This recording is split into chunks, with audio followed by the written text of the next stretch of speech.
So, like, if I say, okay, we're rolling, let's give it a few seconds, and then we'll do our thing. Fair enough. Right? And it's rolling. Fair enough. All right. Sorry. All right. Thank you. Good night.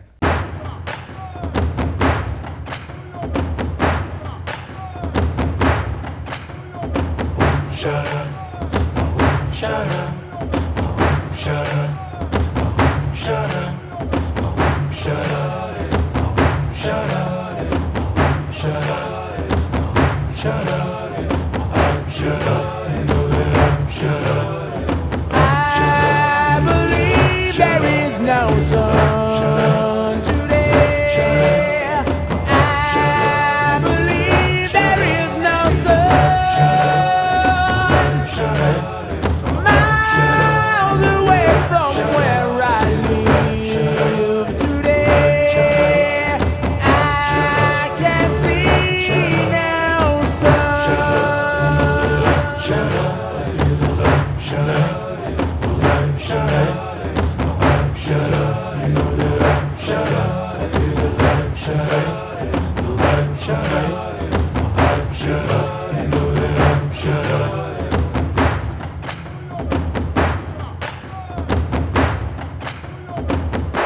So, all right. So we're here. No. Yeah, we're not. Okay. All right, we're not here. Welcome, Guy. Thanks for coming. You're welcome. Thank you for having me. Good to have you. Okay, this is Rich, and we are here to tell. We're here to tell you all about the experience we had with Saigon Kick last week. An excellent show at an actually pretty nice little spot in the East Village of the city, Webster Hall's studio on the lower level.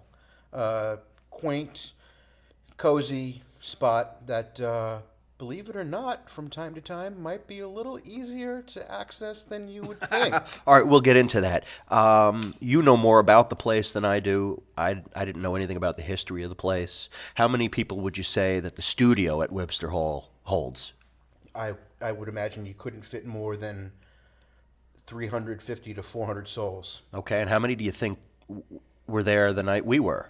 Every bit of 350 to 400. All right, great. Yeah. All right, so we saw Saigon Kick at the studio at Webster Hall on Thursday night, April 6th of 2016. Actually, it was 2017, believe it or not. Did I say 2016? You did. Okay, I'm sorry. April 6th, 2017 will go down as a night I will never forget, and we're here to chronicle the entire experience for you. And we may do this in more than one episode. In any event, we'll keep you posted on that. We'll try to make it easy for you to find this, and we'll have some more information about the band later on. This whole thing started many years ago, listening to Saigon Kick. Those of you who know the band know that over the years they have broken up, gotten back together. Members have left, members have come, new people have joined the band. They originated in the South Florida area. We know that. I mean, we could go on and tell you about the music, from the first album to The Lizard to Water to Devil in the Details. This is music we love. Now, I don't personally own an album they did called Bastards. I don't personally own a collection they did called Moments from the Fringe. I don't have those. I've probably heard tracks from them. But I love The Lizard, I love Water, I love Devil in the Details, and I have a lot of respect for their first album. Did you want to say something? Other than to apologize for just realizing that I should do a little less nodding in acknowledging what you're saying and maybe verbally vocalizing that's fine. That I agree with you. But yes, I myself also own almost everything that Rich has just said, and do not own everything that Rich has just said, and share the same affinity for this great band, whom, by the way, really couldn't be any cooler than you'd imagine. They were really a good bunch of guys, good people, good music, good vibes, and I consider myself, I think we both do, I can speak on behalf of both of us here, we consider ourselves very fortunate to have finally, believe it or not, a good, a good 20 years later now, that since we've been following the band, finally got to not only see these guys live, but also to personally meet and greet the band as well. And we'll get into those details too shortly. But yeah, a great evening. It was a great evening. It was a great show, and I'm grateful that we were able to do it. It's funny how it started out. Should we get into how it started, or? Well, yeah, thank you. I mean, I think the Lizard came out back in like '92. I probably should have checked that. Okay. It was 91 or 2. All right, so it's 2017 now. I don't think I was familiar with the band when the first album came out. I caught on during the Lizard, and I'm really kind of hoping that I caught on right before Love Is on the Way became a big hit. Most people know that song. I remember hearing it on like the weekly top 40 or something like that, and thinking that it was dark, it was beautiful, and I was really proud to hear that a metal band was on the weekly top 40, ballad or otherwise. I was stoked, and at some point, either I took it upon myself to look into their music, which back then meant going out and buying a cassette. There was no internet to be playing and downloading and streaming. Absolutely correct. I imagine I took it upon myself to go out and buy the cassette, and the rest is history. Now, at that time, Guy and I both were listening to a lot of music with an old friend named Jeff. I think I turned him on to them, and it's quite possible that at some point I found out they were from Florida, and that further fueled my enthusiasm. And it's funny you say that, because I was turned on to them by you. You introduced me to them. You've introduced me to a lot of music over the years. But I was always under the impression that the Florida connection was one of the main gimmicks that drew you to the band. I think so. Rich has an affinity, as do I, for the state of Florida, and especially good music acts and other entertainment professionals that come out of that state. But yeah, there's always a special attention that gets paid to bands coming out of Florida. Well, for me, there certainly is. I think you have some affections of your own as well. And I suppose if we were to do the research, anybody could attribute a number of acts to any location. But Florida, over the years, has been known for having multiple rock, death metal, underground, and live music scenes. And for me, that was a beautiful, beautiful thing. And then eventually I would learn that cousins I have in the Boca Raton area grew up with or knew one of the original members of Saigon Kick. Now, when the band got together, there was a guy in the band named Tom Defile, I believe is how it's said. I remember having a conversation with my cousins in Boca once, and Jessica, or our cousins, I'm sorry. That's right. Jessica saying, "Oh yeah, Tommy. Yeah, we know Tommy." And that was the craziest thing to me. So, all of this stuff sort of came together and probably made me a bigger and bigger fan. But what I really liked was that these guys played heavy, but sang really well. Yes. I liked the way their voices sounded on top of this heavy music. And I struggled for years with my identity in terms of metal, because there were times when I listened to stuff that my friends thought was too soft. And there were times when I listened to stuff that nobody wanted to hear because it was too loud and hard and heavy, Right. So these guys really offered something different for me, a la Galactic Cowboys or some of these other bands that knew how to harmonize but really also knew how to rock. Right. Okay? So this is like 1992-ish. And obviously, like I said, the band would change and evolve over the years. The sound of Water was quite different from the sound of the Lizard. I remember initially thinking, "Oh my God, what happened?" But then falling in love with the album. Right. In any event, we fast forward now. So let's say 1992. 8 and 17 is 25 years. Okay? So for a quarter of a century, we've been listening to these guys and just finally got to see them live after thinking several times that they were broken up and done and this would never happen. Exactly. All right, so they announced some dates And I purchased these tickets. I think I saw something here that said November 1st. Tuesday, November 1st, 2016. Yes. I purchased these 2 tickets to see Saigon Kick playing at the studio at Webster Hall. I don't know anything about the studio at Webster Hall. I purchased 2 tickets. I figured my girlfriend Amy and I were going to go see the show. They had 2 options. They had the option to just buy a ticket for like a really reasonable price, or to add a few dollars and take advantage of the VIP experience. And I figured for a few dollars more, what the hell, why not? And I was following the feeds on Facebook, and people were asking, what's the VIP deal? And there would show up, you'd see comments from the band, from Saigon Kick or from Jason Bieler, saying things like, lots of hugs, inappropriate amounts of hugs, photos, meet and greet, sound check, and even more hugs, So I figured for a few dollars more, really, you can't go wrong here. So I buy these tickets in November, and here we are in April, 5 months later, okay? And the day before the show, I said to Amy, so you're ready for tomorrow night, right? You're in?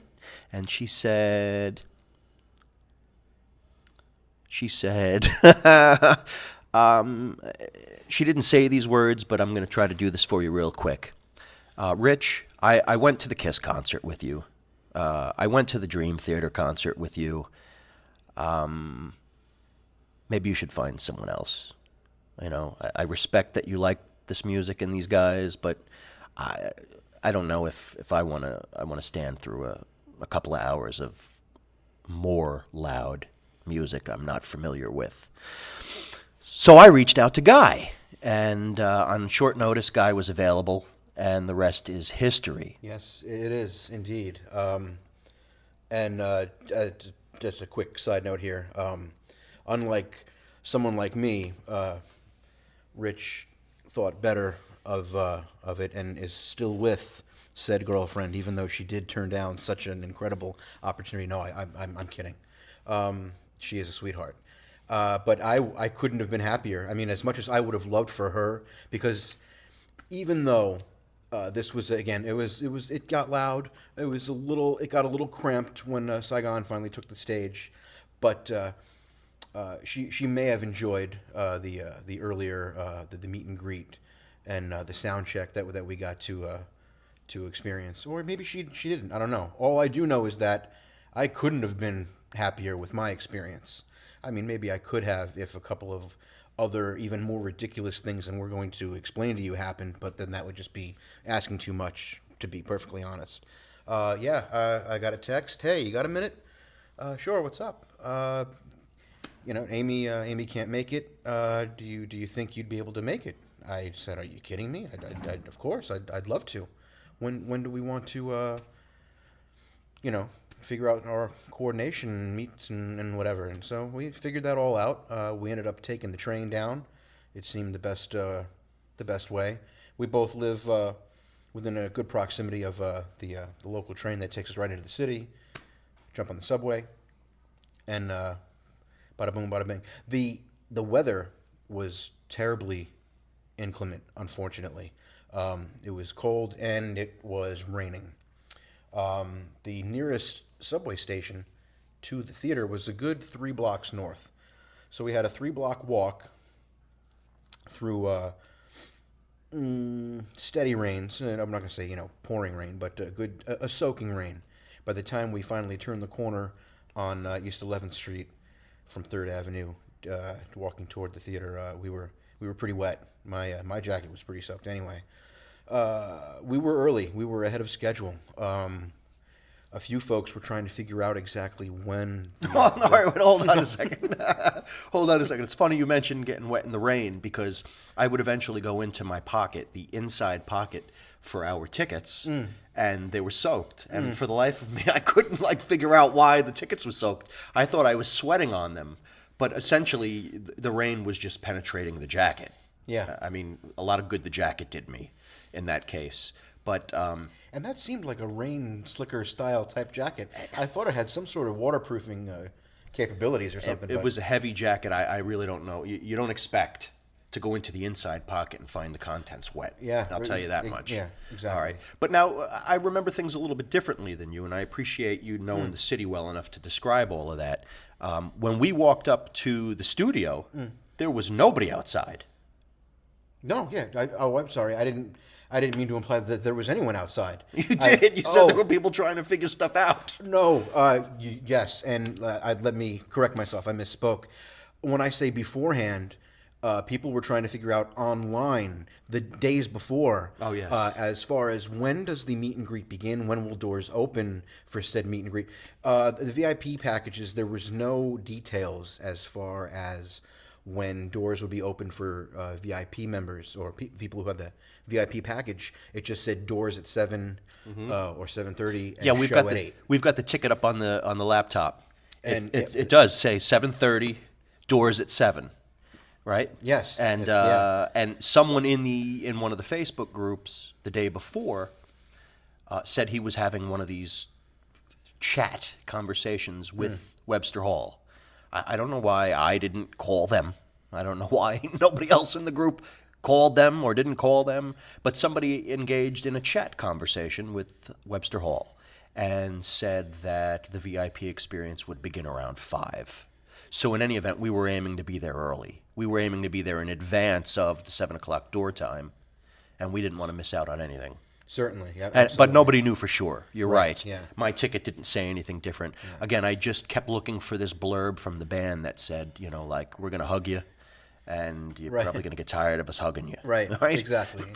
So we get out there, and it's cold, and it's rainy, and there's nobody else there. And we can see, like, one of those roll-down metal, like corrugated, or maybe it wasn't, maybe it was, I don't know. No, but when you pull up to one of these places in the city that's closed and they pull the metal down over the windows at night, there was no obvious sign yet that you could enter the club. But there, what do you call those in the ground? Those open door kind of Bilko doors. Okay, were they Bilkos? Well, believe it or not, it was an opening that at one point was covered. For those of you that have homes with basements and Bilko doors that give access to your basement, you know exactly what we're talking about. For those of you who do not, these are the doors that Dorothy was trying to get into in the Wizard of Oz when the Twister was coming, and she couldn't. Auntie M and her uncles and everyone else was downstairs, nice and safe, and poor Dorothy's trying to bang on the Bilko door, trying to get inside. So yeah, it's the folding door that is usually, or bifolding. Sometimes there's 2 doors that lead to a basement access. Okay, right. But the way this was set up, there was no Bilko door. You had a little stairwell, and believe it or not, a small canopy or a covering up above, but very, very small and tight. What caught my eye anyway, was that the door at the bottom of these steps was open, and all I saw was someplace that was dry and probably a little warmer than where we were standing. So rather than walking another 10 feet toward the door where they're letting everyone in, I grabbed my cousin's attendant and said, "Hey, let's run down here real quick." We take a few steps down. I step inside, and I just I walk in and I see. Well, there's a guy near what appears to be the entrance of the club on his phone, talking a mile a minute, and I didn't want to stand under there and hang out with him, right? So I was glad you noticed this other access. I didn't even. Okay. I didn't even notice that guy. I apologize. Don't. Was there? Yeah, I didn't want to be bothered standing there for 2 hours. Right, exactly. Right. No, I didn't even. So yeah. I was glad you noticed this other thing, and the proximity was such that one might guess that this was another access to where we were going to end up. In any event, we didn't know, or maybe you did. I did not. Okay. I thought it may either be an adjoining room to where we were going to end up, because this door that we're talking about was a good 15 to 20 feet before the actual door that all of the regular ticket holders or all the ticket holders in general are allowed in. So I figured this door either led to an adjoining room or possibly the other end of the same room that would be going in the main entrance, quote unquote, if you will. At any rate, we get out of the rain, we step in, and there's the band on stage. Well, that's, You went right there. You went right there. We go down these steps. Guy breaks the plane. He enters the open doorway, and I'm like sort of timid behind him. And as we round that corner, we immediately notice Matt Kramer, Yes. the original lead vocalist for the band, in front of the stage. And just above him is Jason Bieler, also an original member. And we see guys, setting up the stage and doing some things. And there were a few people on the stage at this point. But the most important thing was we could see Matt and Jason. I mean, that was huge. Yeah, it was cool, to say the very least. It was very cool. There were also a bunch of other people around and piling up equipment, audio equipment, instrument equipment. It turned out to be the two other opening acts that were at the show, which, unbeknownst to us, that's who they were. We didn't know until we finally saw them up on the stage later on that evening. Well, that's what usually happens to me. Sometimes I go to these shows and I don't know the artist, and I'm happy to say afterward that I do, but I don't recognize them when they're standing in front of me moving equipment. I assume they've got people moving equipment for them until they rip the shirt off and go up on stage and start going crazy. The opening acts that night were Midnight Mob and Shinobi Ninja. I know Shinobi Ninja is from Brooklyn. I'm not really sure where Midnight Mob was from, but both acts were good. Yes. And as we entered this space, I think the moving of equipment and all of that began to pick up. I think when we walked in, it was very quiet. There wasn't a whole lot going on. We could see a room on the other side of the stage. We weren't sure if we were supposed to enter that room or not. We sort of just hung in this doorway.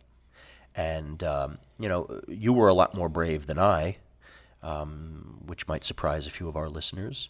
But we made eye contact with Matt. Matt turned around, looked at us, and then went right back about his business. Yep. And we just stood in this doorway space, and then I broke the plane as well, and we sort of hung out over on the side while things were going on. Then more and more equipment started coming in, and one or two other people came into the space and found a place to sit, and we just sort of hung out. Yeah. And eventually, somebody who would turn out to be the one of the managers Correct. from the studio at Webster Hall would pass by us, and nobody would say anything to us, and that was all well and good. And I pretended for a little while to read the bills. Sure. Yeah, I pretended to read the signage on the walls advertising the other acts that were coming. I mean, hell, I'm not going to lie. I actually read most of that stuff. Yeah, okay. I mean, I remember seeing one for the Revolution, Right. and one for the Revolution. Right, yes. I don't know.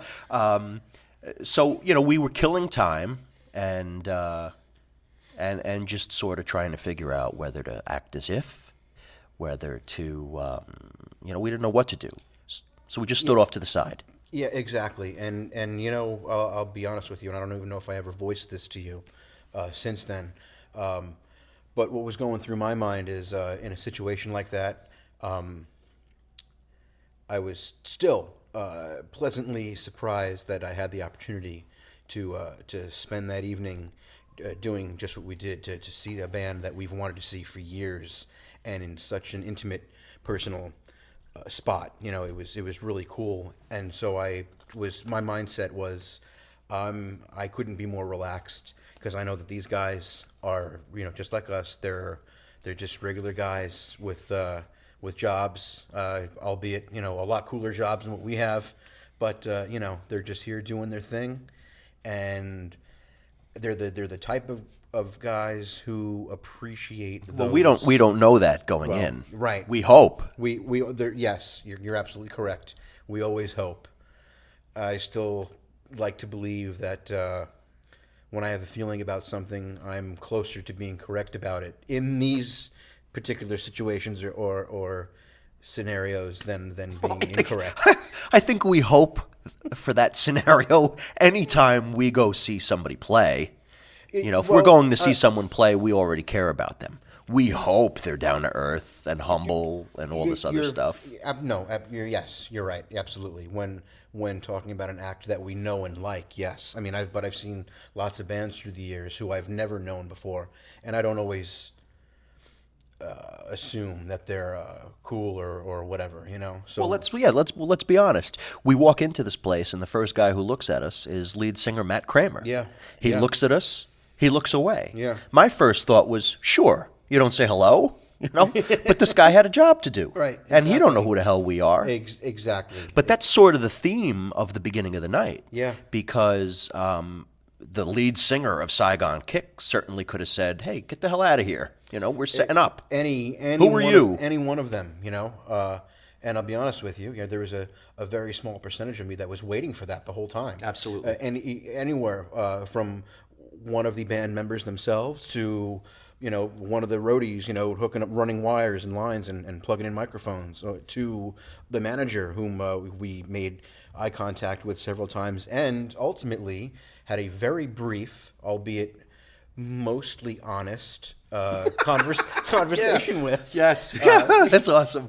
While we're down there, eventually I noticed a small handful of others who probably, like us, were standing outside in the rain and were ahead of schedule and noticed said doorway we came down through was open. So they would come in and stand quietly in the corner and whatever. After about a half hour or so of this, of maybe a half a dozen folks doing what Rich and I did, the manager of the place, Christian, I believe turned out to be the kid's name, would come over. Now, mind you, at this point, the band is already, they're tuned, they're plugged in, the volume's up, they're doing their sound check. So it's a small space and it's loud. So you really can't hear much, you know. It's like at a concert, you know. You gotta really, you know, get in and lean in and say, hey, yeah, okay. So manager comes over and apparently, you know, couple by couple or one by one is asking all these people now that are downstairs. 6 to 8 people. Okay, 6 to 8. Yeah. Are you with the band? Are you with or do you know, you know? Why are you here? Who are you with? Are you with the MVP people, or whatever, you know? VIP, MVP, you know, ABC. So obviously, you know, if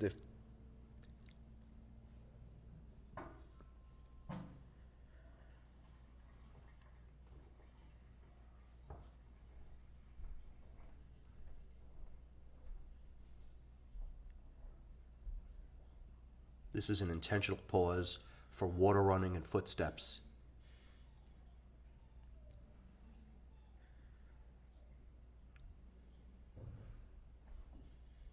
It's 8 p.m. They should be 2 floors up.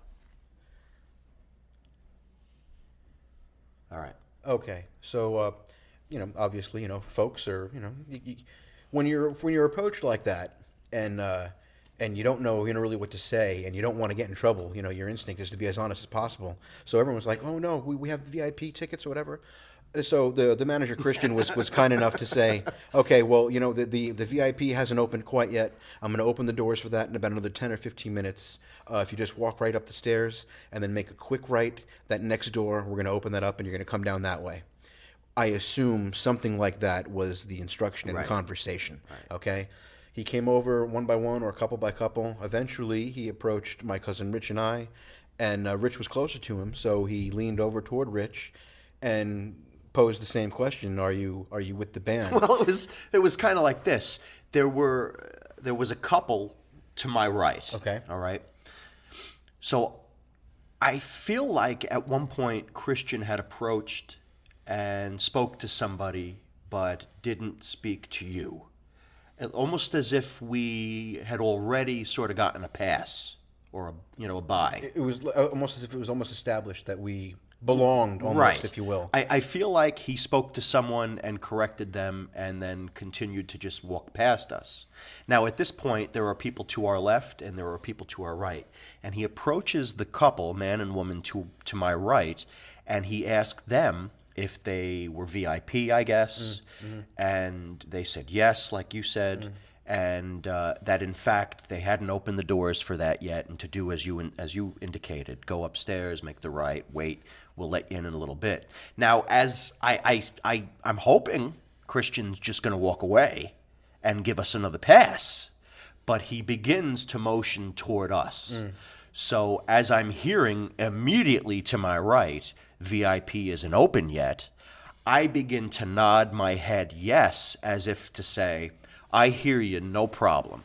Now I'm feeling a little uncomfortable, so I'm trying to be preemptive, and I'm giving the nod as if to say, like, no need to repeat that. I get it, no problem. He approaches closer and he says, "Are you guys here with the band?" And as I'm nodding my head yes, I say no. Okay, and get ready to exit and go wait with the VIP people. Only Christian walks away and doesn't come back. And I don't know what to do, but as we stood there for a couple more minutes, it became pretty obvious that we were not expected to leave. Exactly. So we stayed. Now, let me just take, let me take one step back just to say now, we're not kids anymore. We may feel like we are, and when it comes to this, I certainly get starstruck. I still get very excited. Me too. Yeah. I'm trying to figure out: do I just, act as if, play the part, try to look plain and not indicative either way? But Christian disappears, and it's again pretty obvious that nobody expects us to do anything. I got in the way a few times. I had to get out of the way of either Midnight Mob or Shinobi Ninja. I had to get out of the way a couple of times as they were bringing equipment in. Right, sure, right. But other than that, and like I was afraid to go looking for the bathroom. Yeah. And guy went looking for the bathroom for me, and that little room I mentioned was on the other side of the stage, and I could see Jason Bieler like hawking him the whole time he was in that little room. And again, I had no idea. I wasn't sure of what this room was, because from the outside of the place on the street, that second door looks like it would have led to the room that my cousin is talking about here, but apparently it's just before that room. Now, this room turns out to be the quote-unquote backstage area, Right. if you will, of this little hall. Right. Now, from our vantage point, I'm thinking that's where the VIPs are. I'm thinking there's a merchandise stand in there. The lighting was such, and the guy from Shinobi Ninja, I didn't know it yet, but he went back there and took his jacket off and threw it on a chair. We didn't know what to do, and I didn't know that once you entered, there was an opening where the stage could see in and vice versa. Yeah. So I see Jason Jason Bieler from the band, and I'm laughing my ass off. He watches him in, he watches him out, and eventually I worked up the nerve to cross the friggin' floor and find the bathroom for myself. But we didn't know where to stand, we didn't know what to do. All we knew was nobody was asking us to leave. Yeah. Okay? So the band starts the sound check. As Guy mentioned, it sounds really good. A few extra people file in, and we're getting the sense that everybody else there has indicated that they are, in fact, guests of the bands. We're not. But we're just playing it cool, I'm not running up for an autograph. We talked about going up to the stage to say hello. We didn't do it. Right. We just hung back, and we appreciated the fact that we were in this space and probably shouldn't have been. Yeah. And we were just grateful. Yeah.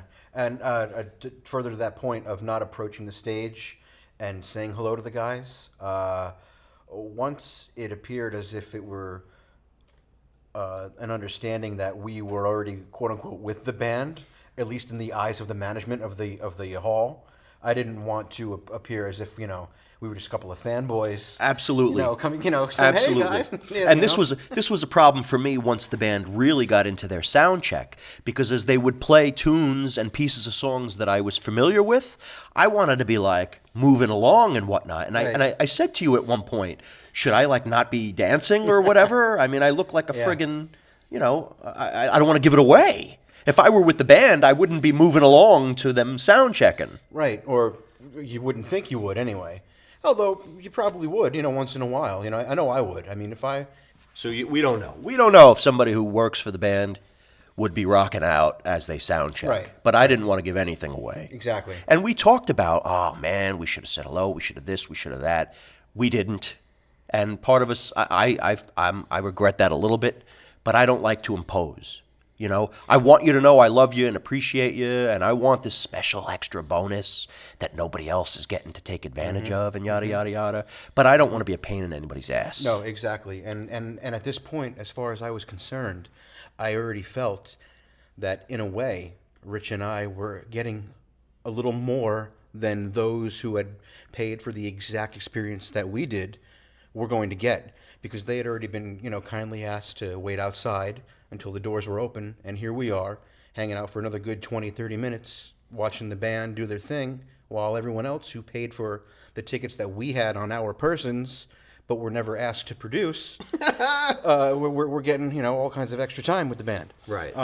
But it was cool. It was nice being able to just sit back and watch guys who we've admired over the years do their thing. These guys are pros, and this is what they do for a living. This is how they get ready before they go to work, right, so to speak. Right.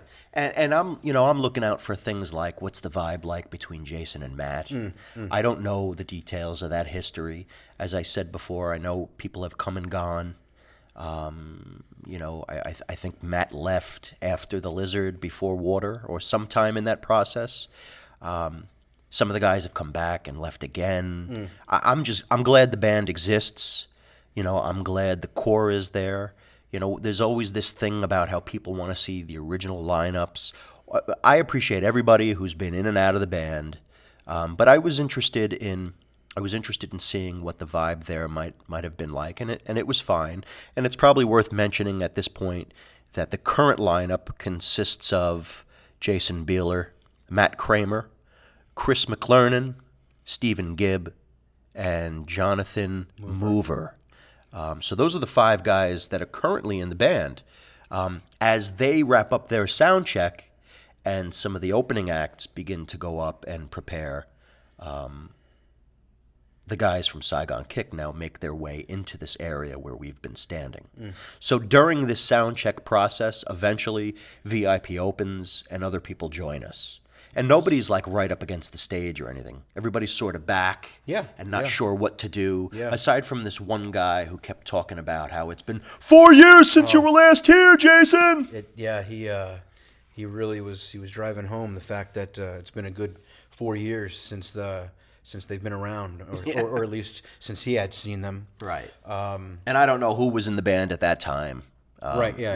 Nor do I. And I don't know that matters. Yeah. But and again, I'm going to point out real quick that even at this point now, where the band are coming out and are giving the VIP people the quote unquote meet and greet that they've paid for, Rich and I still have this feeling of like not wanting to give away the fact that we aren't with the band, because we don't want to appear like a couple of fanboys. Right. Now I have legitimate tickets to this VIP experience. I'm looking at them on my laptop screen right now. I printed them out before the show. I can probably dig up a receipt. I paid for 2 VIP experience tickets. I was never asked to produce them. But I still, for some reason, felt like I was doing something wrong, and that at any moment I was going to be asked to get out, or my VIP privileges were going to be revoked, something like this. Right. And the VIP people have shown up. There aren't a lot of them, which is not a reflection on the band. There were a limited number to begin with. Yes. They were almost all gone, if not gone, by the time of the show. Yes. And I think the first guy to come out of the backstage area was Stephen Gibb. Yes. Okay. So Stephen comes out, he says hello, he moves on. And then I see Jason, Jason, so like I'm shitting now because I know, I've been following Jason's music with Owl Stretching. Sure. I loved Water. I loved Devil in the Details. For me, once Matt left the band, Jason's voice was the one I knew. Yeah. You know, Yeah. for me, in a way, he has been the heart and soul. I don't mean any offense to anybody else in the band. For me, Jason sort of has been the heart and soul of keeping the Saigon Kick band and brand going. Yes, I agree. So he comes out with this, these phenomenal beards that he's been wearing these days, and he says hello. And it's like, we still don't know how this is going to happen. They come out, they shake a hand, they keep moving. And it's almost like they're waiting for you to, like, they shake your hand and they say hello, and there's a pause. Yeah. Do you want to talk? I'm like thinking to myself, he's got like, 20, 30 people to say hello to. They're waiting for us to, how you doing? Yeah. What's so at first, again, I'm a little starstruck. I'm a little shy about this process. And I think Steven, Jason, and then eventually Matt comes out. Chris was setting some stuff up on stage. I don't particularly remember him coming out for the meet and greet. He did eventually. Yes. And Jonathan couldn't because Jonathan was out taping for Seth Meyers. Yes, that's right. Myers or Yeah. Meyer? Myers. Seth Meyers, late night. Yep. Late night with Seth Meyers. Whatever it is, folks, it was the spot that Conan O'Brien originally had, and then went to Jimmy Fallon, and then went to Seth Meyers. So whatever that time slot is. Not the Tonight Show. No, it's late the time night. slot. Exactly. Okay. Exactly. So Jonathan Mover from Saigon Kick and from a number of other bands, and with a lot of other credentials, was the guest drummer. Was Yeah. the guest, musician the on guest- Seth Meyer all week? Yes, Okay. yes. Especially while the band was in town. Exactly. Okay. So we didn't get to meet him at first, but there was a young man, I think, from the club, who I think, and we still don't know who he is. somebody. He is with. He's either with the band or he is a student or some type of a tech/roadie for Jonathan himself. Okay. And I only know that because I picked up on some dialogue between he and the band. Now, this kid who looks like he's all of, 17, 18 years old, for all we know, he's 30 years old. No. He was not 17, 18 years old. No, he was, all right, maybe 14, 15, but no younger than No, he was in his 20s at least. I know. I jest. At any rate, this kid clearly, who is not the drummer of the band or not playing drums for the band, was just filling in during sound check and doing a pretty darn good job, I will say. He was great. You know? They kept saying he's never played these songs before. I asked you, could he really be just learning these? Which he could have, but It's more likely he had heard them, yes, but never played them. Yes. Okay. And there was a brief line of dialogue between he and I want to say Chris, that something along the lines of, yeah, well, I only know it's a 7/8 time signature, or when he plays it, it's a 1 2 3 4 1 2 3 4 5 6 1 2 3 4. He was speaking as if he was familiar with the tune and familiar with the way it's played by the actual drummer of the band, Okay. but wasn't positive, like a note for note type thing, Okay. So yeah, so he definitely had heard the songs before, but he did a great job, filling in. Yeah, he was great. The band seemed very pleased, and I only bring that up as I'm reviewing who came out for the meet and greet and all. So we didn't meet Jonathan. We saw this great kid filling in. The band promised us Jonathan would be by later on and ready for the set. Yep. And all that was well and good. We watched the guys work the room. Eventually.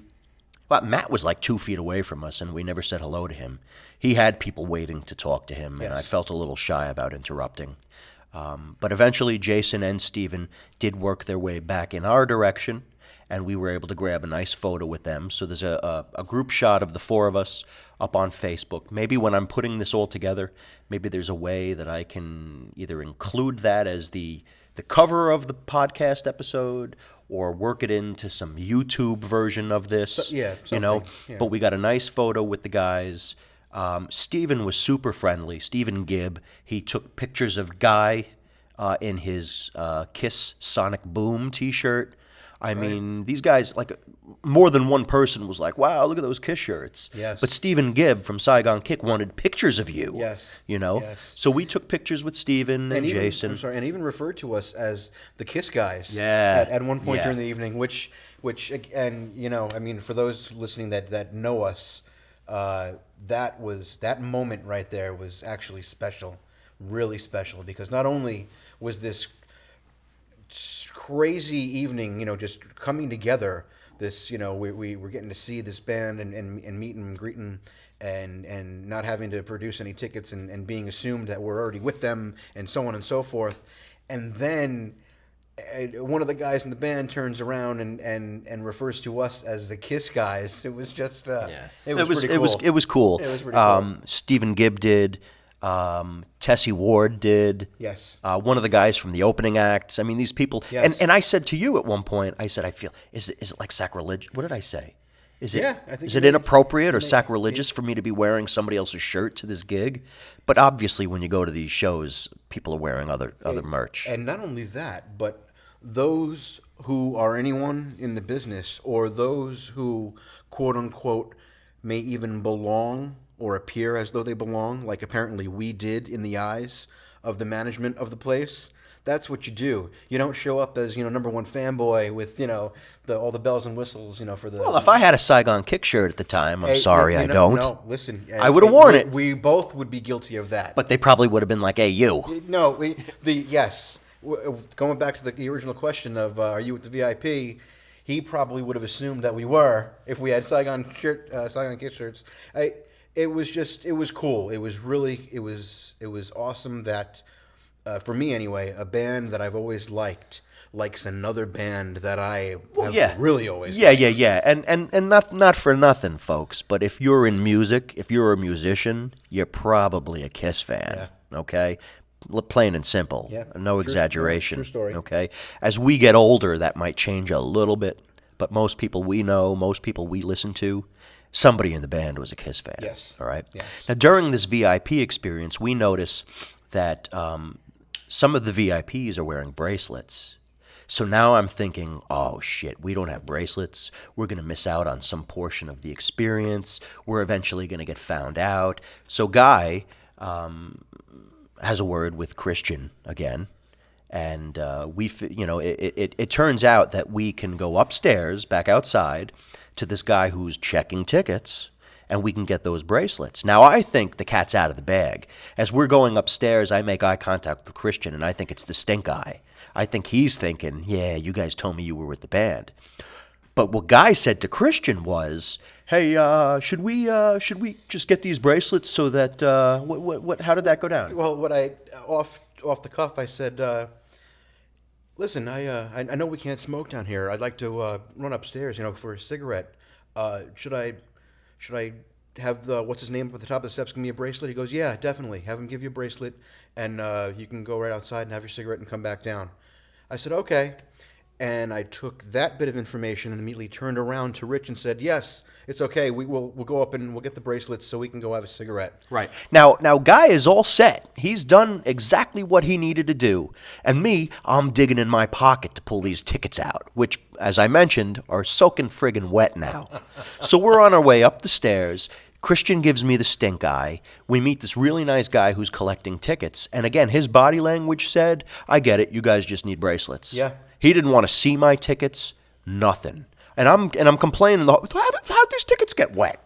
I might not have said tickets, but how did this get, So anyway, we get these bracelets, we go back downstairs, and that's that. That's that. So we for all intents and purposes, we look completely legit. We still haven't been asked to produce tickets. The tickets have barcodes. They're scanned once and that's it.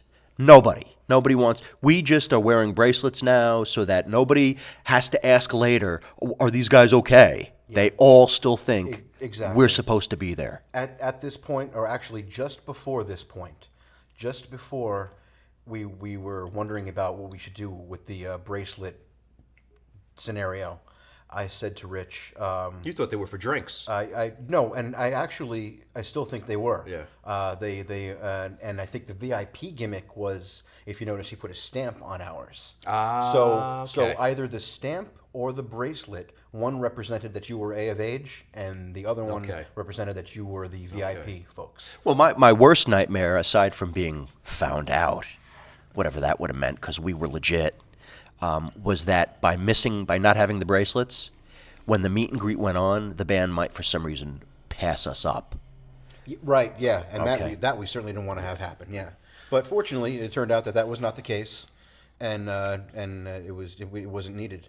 I did mention though to my cousin that if throughout this evening we are not asked to produce any kind of credentials or tickets, I am going to give you the money for the ticket, because I had offered money beforehand, and my cousin, he was so gracious, said, no, forget about it. You know, we're having a good time. I said, great, that's awesome. At this point, though, I said, listen, if we go the rest of this night and no one asks you for any tickets, I'm giving you money for this ticket, okay? And I'm going to coda back to this a little later on in our story, because something else happened later on in the evening that I ended up paying my cousin in lieu of cash with something, and we'll touch on that later. Yeah, that's true. Yeah, but it was pretty funny. It was pretty funny. Yeah. So, you know, I mean, at this point, you know, the meet and greet wraps up. The guys go out to eat, I suppose. We still don't know if we're supposed to stay in the room or not. Almost everyone left. Oh, this is true. Yes. All the quote unquote VIP folks were all asked to leave again, and we were left as if we belonged. Were they asked to leave? Yeah, Oh, I didn't know that. Yeah. Oh, all right. So I know Yeah. the band leaves Hey, for all we know, all the VIP people went out and had dinner with the freaking band. Yeah, you well, know? maybe. It may be. So it seems the band's going out to eat, and the VIPs disappear. I don't remember realizing that they were asked to leave, but we stay, and we watch the opening act sound check. Yes. You know, we talked to one of the guitarists who, Yes. again, was attracted to our KISS T-shirts. Yep. And then eventually we met the lovely Ms. Tessie Ward. Yes. And her date for the night, George. Yes, George. I don't remember George's last name, and that's escapes not me. appropriate to share that anyway. George, a musician or a composer, in his own right. Tessie Ward, I shouldn't have used that. Tessie Ward, both a singer, writer, and a creative, a manager, or I believe she not only performs but also works in A&R, artisan relations. Yes, okay, Yeah. right. Getting other acts. She's an A&R Right, person, okay. yeah. And a sweetheart, an absolute sweetheart. Yes. Great lady. So we hang out with Tessie and George for a while, and we're shooting the breeze, and we're having a great time. She was wonderful. George was wonderful. He played us some of his original music. Yes. We talked about a number of things, and now as we're getting closer and closer to showtime, people are beginning to file into the club. And now the four of us are sort of standing over in this corner where we're watching security pat people down and this, that, and the other thing. And it seems like as people are getting through security and coming into the space, they feel compelled for some reason to acknowledge us. Yes. You know, as if to say, like, thanks for having us. I've been checked. Thank you. Okay. It was comical. Again, sometimes you just give the vibe off that you either belong or you are a part of whatever it is that's going on. Sometimes it's the way you hold yourself. Sometimes it just happens to be where you are standing. Absolutely. And in this case, it just may have been where the four of us were standing, and maybe even the way the four of us were conversing. And Yeah, Tessie and George looked professional and classy. And like they belonged there. Certainly. They did not, not for nothing, they didn't look like the typical Saigon Kick fare. Guy and I were wearing T-shirts and jeans and standing there with our arms crossed. It gave something off. Anyway, we got a kick out of it. We said hello to a few people. I think I told one or two people to behave. We tried to have a little bit of fun with it. Certainly. And none of this scared Tessie away. She seemed to be having a great time. Oh, yeah. Yeah. So this goes on for a little bit. The opening acts go on.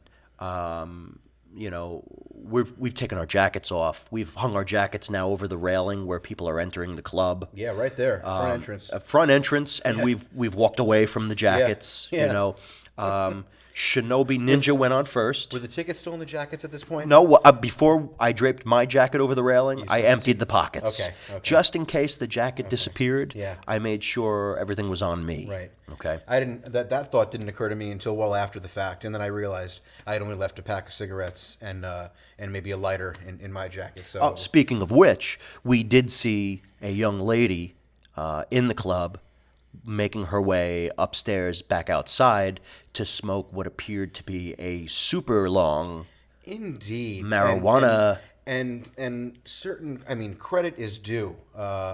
There definitely was time put into the production of that. Yes, let's just say, I mean, hey George, I'm still of like the mindset where like if I see it in public, I can't believe it's okay in public. You know, and we did not see or smell a lot of any of this. But there were moments. This was the only one I saw with my own eyes. I don't want to make this out to have been like a pot fest or anything like that. Nothing. But it was noteworthy that a young woman walked by with a long one that, as you said, looked nicely prepared. Yeah. And that's that. Yeah. So Shinobi Ninja goes on first. We didn't get close to the stage, but they were good. They were entertaining. The crowd seemed to enjoy them. Not a super large crowd at this point. Midnight Mob went on second. They seemed to have had even more people there to support them. Certainly. And they were good and they were fun. Now at this point, I think we did, yes. We between Shinobi Ninja and Midnight Mob, we got close to the stage. Yes. Because I wanted to be right up against it when Saigon Kick came out, and I was figuring people would be thinking like me, get up there early and have the spot. I was hoping between acts it would clear out, and now it wasn't terribly dense, but we were 2 or 3 rows of people away from the stage. That's a wonderful thing.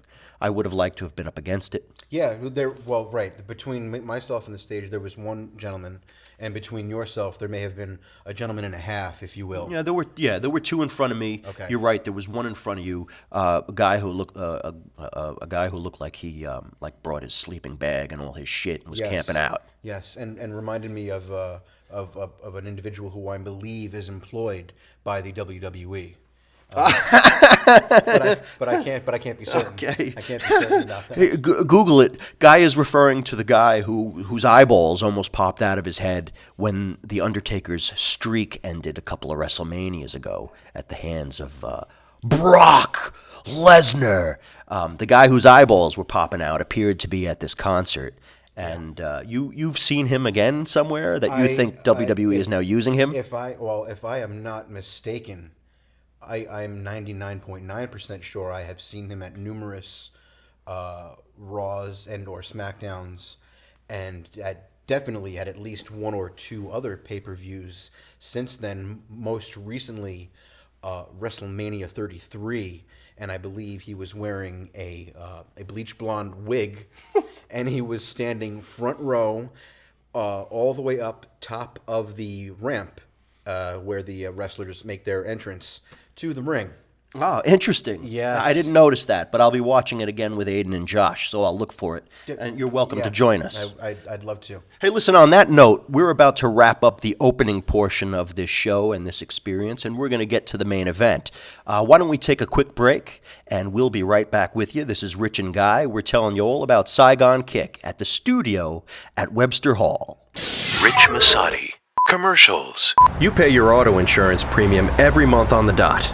You're like the poster child for paying on time. And in return, for drivers like you with accident forgiveness and no late payments, Farmers won't raise your rates due to your first accident. We are farmers. Bum, bum, bum, bum, bum, bum. Picking a paint color for that special space in your home can be a real beast. Glidden Paint comes to the rescue with only the colors people love to live with. Glidden gets you going. Fact. When you take Advil, you get relief right at the site of pain, wherever it is. Advil stops pain right where it starts. Relief doesn't get any better than this. Advil. With Clorox 2, we've turned removing stains into a science. Watch stains disappear right before your eyes. Remove 4 times more stains than detergent alone. Get new Clorox 2. At Jersey Mike's, we think every sub should have something to say about where it came from, about the people who made it, about how they made it. A sub can say it all without saying a single word. Jersey Mike's, a sub above. And we're back. Saigon Kick is headed to the Viper Room in Hollywood on April 28th. Jason Bieler is playing some solo shows, acoustic, I think, down in Florida. On June 15th, Jason will be at the Social in Orlando. On June 16th, he'll be at the Attic in Ybor City, my old stomping grounds. Nice. On June 17th, the Funky Biscuit in Boca Raton, which is probably, again, very close to where the band came from. Mm-hmm. On June 29th, Saigon Kick plays Scout Bar in Houston, Texas. And on June 30th, Trees in Dallas. And on July 1st, Fitzgerald's in San Antonio, Texas. So the band is headed to the Viper Room. Jason's playing some solo shows in Florida this summer, or right before summer. Mm-hmm. And then the band picks up again in Texas, late June, early July. All right, so the main event is upon us. The 2 opening acts have played. We are 2 to 3 people away from the stage, and everybody's getting very excited. Now the place is packed. Yes. It has filled in. And we are waiting for the rumored, announced, alleged MC for the headline, for the headliners. We're waiting for Eddie Trunk to make his appearance. I probably don't have to say too much about the name. People know who he is. I'm not particularly a fan. I don't know if I should have said that. I think it's okay. Absolutely. I'm not particularly a fan. I don't listen enough to say either way. I've listened a few times. You are a fan to some degree. To a degree. Yeah. To a degree, I appreciate what he what he and the likes of him in the business can do for bands that are worthy of recognition. Oh, that I appreciate. Yeah. If he's getting people airtime and he's okay, that I can appreciate. That's about my extent, though, of my appreciation for him. He may be someone. He might be someone who's worked his way into the position he's in. He may have started off small. He might have a genuine love for music and metal and things of that nature. He might be a bit of a douche. I don't know. Right. Okay. In any event, he was announced to be the MC. I thought we would have seen him earlier in the night, but that wasn't the case. But he did, in fact, show up to announce that Saigon Kick was ready to come out. Yeah, that he did. And for the most part, the crowd was happy to see him. There was a young man immediately to my right who sort of pushed his way past me and up in front of us. I recall. Who I thought was going to be a douche. Until, in fact, Eddie came out, and this young man put his middle finger up in the air and repeatedly told Eddie to go F himself or something to that effect. Mm-hmm. At least with his hand, he did. And the whole time Eddie spoke, this kid was just like, hand in the air. Yes. And he was saying somebody's name. Like he was like... I couldn't make it out. I couldn't make it out. Too far. Like he was referring to somebody that maybe Eddie had dissed or wronged. I don't know. But Eddie did his thing, and he introduced Saigon Kick to come out to the stage. And before leaving the stage, Eddie came to the edge and threw a bird right back in this kid's face. I mean, it looked like... it looked like Eddie was going to lose his shit and start, crying or something. Yeah, it did. It did appear that way. But he threw his bird back in this kid's face, and for a moment there, it looked like there was going to be an issue. Apparently, from what I'm hearing since the show, Eddie may have, in fact, pulled a hamstring throwing that finger in the air. I have read he pulled a hamstring. I saw him limp when he left the stage and the backstage area.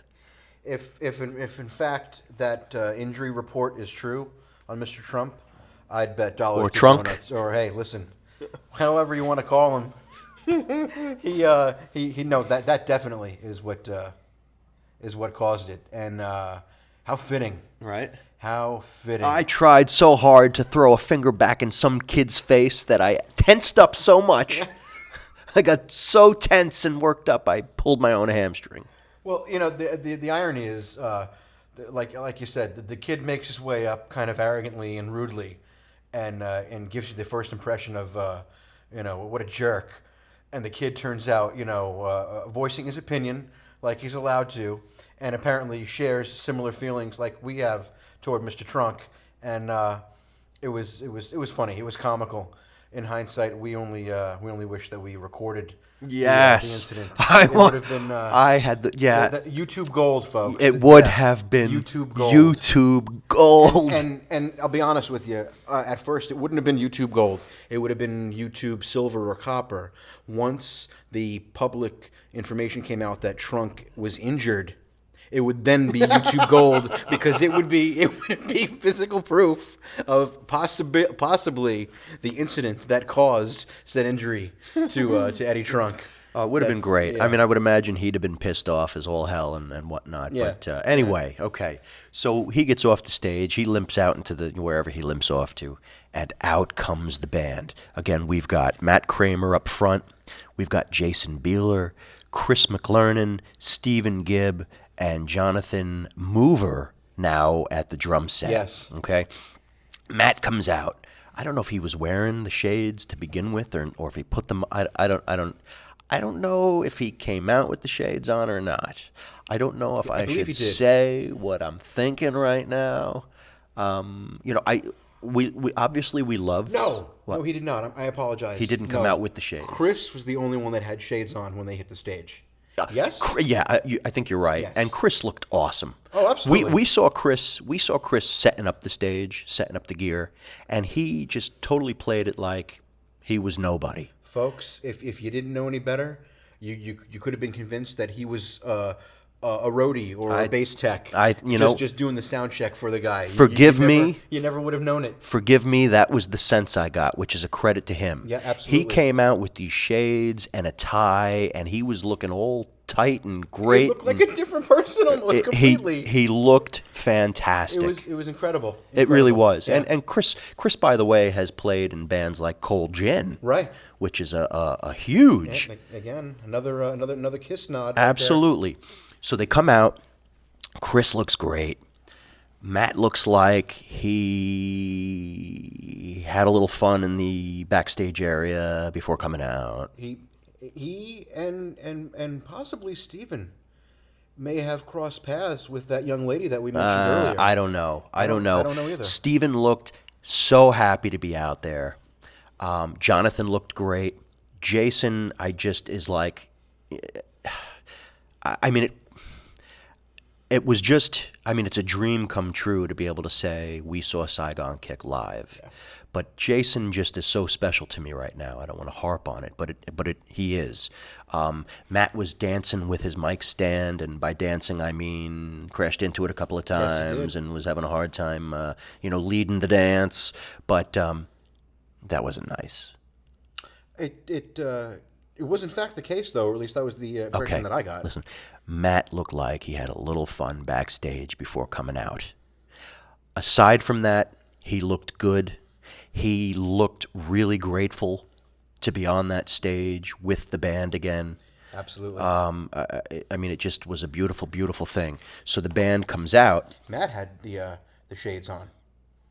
Well, Matt eventually, I don't think he had them when he came out. I believe he did. Because if he had shades on to begin with, I don't think I would have saw what I think I saw in his eyes. If I recall correctly, and Rich at one point pointed this observation out to me, that was a good 3 or 4 tunes in when you pointed that out to me. I want to say at least 3 tunes in. I think I knew the moment Matt stepped on stage. Oh. I don't know why, if he was wearing shades. But they come out. Well, the band comes out first. Yes. And they play this really great, they played this cool intro that during the sound check Jason described as sort of tribal. Yes. They played this great intro. The guys jammed for a few, and then I think Matt came out, Yes. and they went right into New World. and it was great. It was great to see. It was good. It was great to coming from a fan's perspective. The moment when you finally get to see a band that you had wanted to see for a while, and went through a period of time of believing that that opportunity had passed you by and it wasn't going to come around again, and then it presented itself again. That moment when you finally get to see that band is pretty special.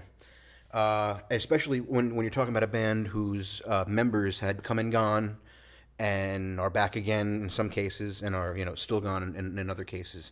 But it's cool to see guys that you like and that you've always wanted to see perform. And I love going to concerts for many reasons. One of them being checking out the chemistry of a band that I like, because I don't always like a band just for their music or for their cool album covers or their cool hairstyles.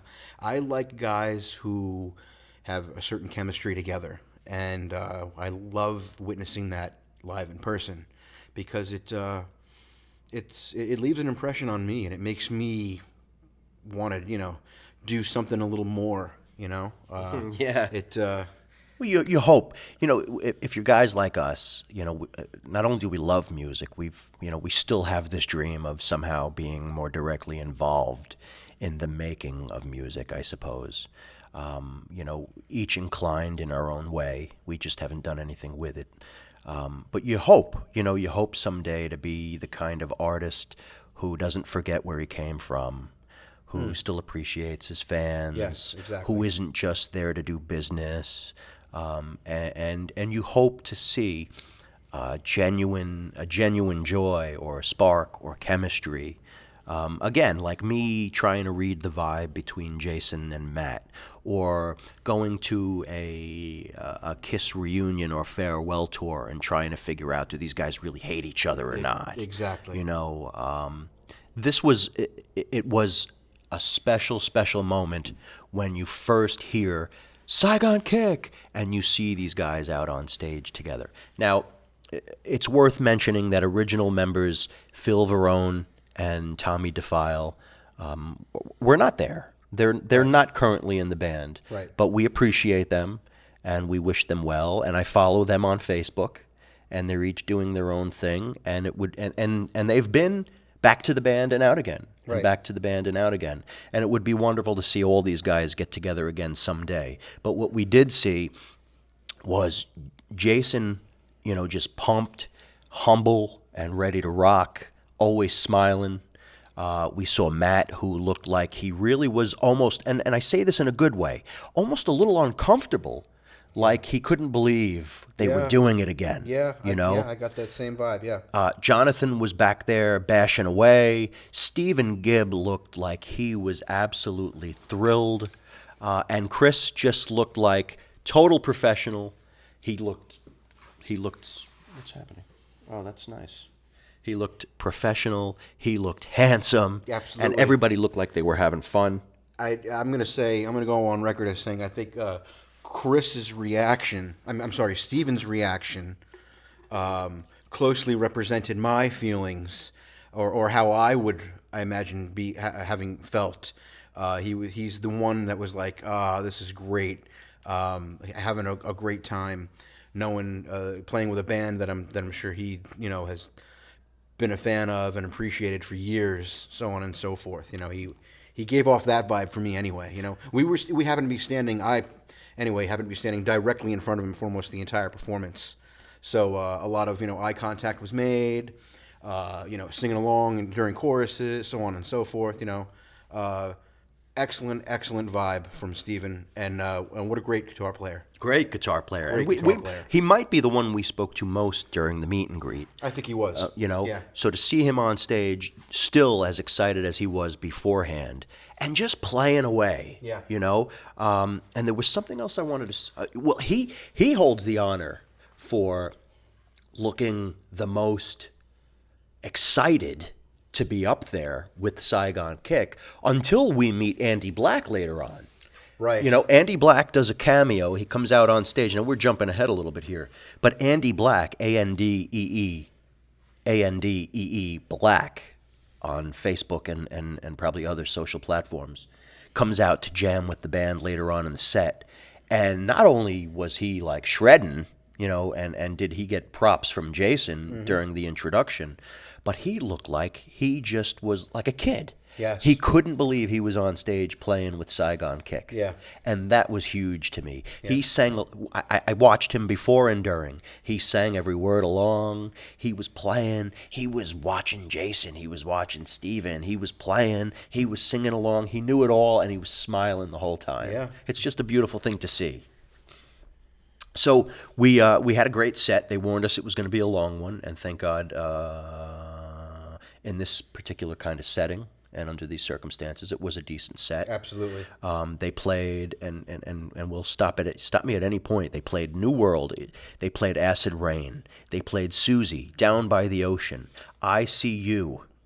Yes. Coming Home. Yes. I mean, these are songs that everybody knew the words to. Right. These are, you know, a lot of this stuff comes right off the first album.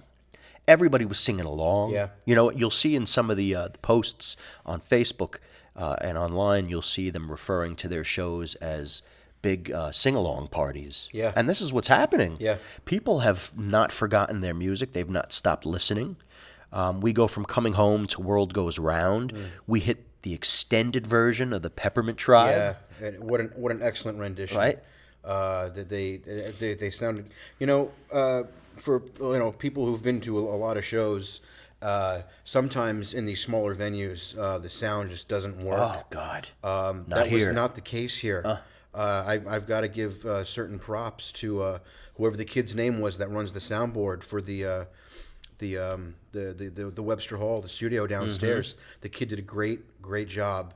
It sounded so good. It really did. Yeah. You know, we were there to see all that setup, the band communicating with the kid on the soundboard and vice versa. Matt had his own mic. There was no problem there. Yep. I mean, everything was checked. Everything was to a T. And it really did sound good. Yeah. It wasn't distorted. It wasn't like, holy shit, I got to get out of here. It's uncomfortable. No. It wasn't like straining to hear anybody. It was fantastic. It was like if you were at home and you cranked your own stereo, only it was being played live in front of you, and it was pretty good. It was awesome. And this stuff from the Lizard, really. I mean, you know, I mean, I know the later stuff more than the first album. I know it all, but I'm more familiar with the later stuff. And by later, I mean Lizard on. Right. You know? Right. But to hear Peppermint Tribe and All I Want and Month of Sundays, then they did Ugly with Andy. Right. So Andy Black comes out during Ugly. Okay, good. Hi, Guy. Hey, Amy. Oh, how awesome. We're doing the show, and we just got our first text message from a fan and a listener, and it says, hi, Guy, from Amy. Very nice. So after Andy and Ugly, we got God of 42nd Street. I mean, Peppermint Tribe and God of 42nd Street. And then we got something called Tuning Break. No, I'm just kidding. By the way, we're reading the set list as photographed by Tessie Ward. Yes, I should say. Absolutely. All right. So then, of course, they go into the Lizard and Hostile Youth. Oh, excellent. And Tuning Break Part 2. Yeah. Right. And then of course, Love Is on the Way. Yes. What You Say. Now they've taken a break, right? Did they take a break after Love? No, they took a break after Hostile Youth. Yes, they did. Okay. Correct. They come back out and they play Love Is on the Way. And I've got some video of this stuff. Yeah, and I'm going to say, Jonathan, if you ever get to listen to this, your reaction was the same as my reaction as to when Chris hits his first note in Love Is on the Way, because apparently said tuning break that took place just before you guys went into this number either didn't happen for his bass or was not very successful because his bass was clearly out of tune. It was either a half step or it may even have been a full step down. But it was comical. Oh, and we say it in love. Yes. Because it was Oh, the kind of yes. atmosphere Yes. where people looked at each other and giggled. Yes, and you absolutely. made a correction and you moved on. Absolutely, You know, it was just a absolutely. beautiful thing. Live theater. You know, there's nothing like live. Exactly. Right. So they come back out and they start playing the first few notes of "Love Is on the Way." And Matt says, "All right, we're going to play this one, and then you can all go home." You know, and nobody wants to go home. So they do "Love Is on the Way," and I'm breezing through this right now, but we'll take it back if we need to. "Love Is on the Way," "What You Say," and then they play one of my favorite Saigon Kick songs of all time. I think this chorus is just sonically huge. I love this song. I never thought I'd hear it live. They claim to have hardly, if ever, played it live. Yeah. And they ask if anyone's brought the kazoos. The kazoos. Now you know what song I'm talking about, right? So they go into My Life, and like this one dude jumps up on the stage. Now I'm not encouraging anybody to do this. I think we're about to see like a security issue. But this one dude jumps up on the stage. The band is like taken aback for a second, and then he reveals his bag of kazoos. So he starts handing these kazoos out. The next thing you know, there's 6 to 8 people on the stage with the Yes. band, and they do like this 12-minute version Yeah. of My Life. It took forever, But it was awesome. but it was awesome. It was awesome. Kazoo playing, singing along. What an awesome moment. Yeah, It it was sick. It was sick, and I'll have to post this video stuff somewhere. Again, just to share it because we loved it, not because I was looking to score any free footage of the band or anything like that. You know, Absolutely. So after My Life, they do "What Do You Do," and that was it. And we, and they spent a few minutes saying goodnight and all that good stuff. And there's more to tell about that. But it just, from top to bottom, was a fun and tight set. The guys sounded good. There were lots of memorable moments along the way. Yes. Anything you wanted to go back to there? Or shall we just keep going, and if it occurs to us, we'll Yeah, go back. yeah, Right? yeah. So, the band wraps up. Oh, wait a minute. How could I forget? Right? So after El Duce #1 bumps me and goes up front and gives the finger to Eddie Trunk, I'm thinking, all right, it's been a good night. We haven't had any issues. I'm in a good state of mind. We're having fun. There are, beautiful and happy people all around us. All of a sudden, I start to feel someone else pushing up behind me. Now, it's a concert or it's a show, right? You're supposed to expect some of this. Sure. General admission. Right. No seats. Okay, general admission, Everyone's standing. Standing Now, room only. now, Guy is like to my left, but a little in front of me. And there's a bald dude in front of me. And there's another guy behind me, right? I'm not even making contact with Guy, okay? Guy's my cousin. Yeah, I'm right, making right. zero contact with people, Right, yeah. It was tight, and there were hundreds of people, but I'm not making contact with anybody. But this guy comes up behind me and can't seem to keep his arms off me, right? And I'm thinking to myself, here comes the one, right? So I'm getting increasingly more and more annoyed that this friggin' guy, it starts with his girlfriend. The girlfriend comes up in front of me to take pictures or video, Yes, right? yes. But then he works his arm around her as if to say, mine, I'm going to protect her, And now she's not taking pictures or video anymore, and he's like right up my ass. Now I'm getting annoyed, and I'm trying to size up the situation. I'm trying to, is he bigger than me? Is he drunk? You know what I'm saying?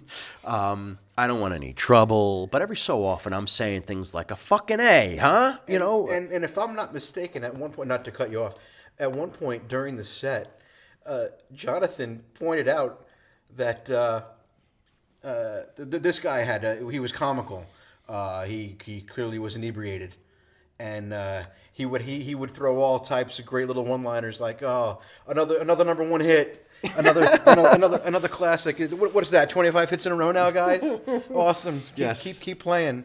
And he had a little quick back and forth with Jonathan. I couldn't hear everything that was said, but I did catch the end of it. And Jonathan's last remarks were, "Oh man, that guy's a mess," or something along those lines. Oh, you sure it was Jonathan or Jason? Because Jason at one point goes, sorry, it was Jason. I remember when I had my first beer too.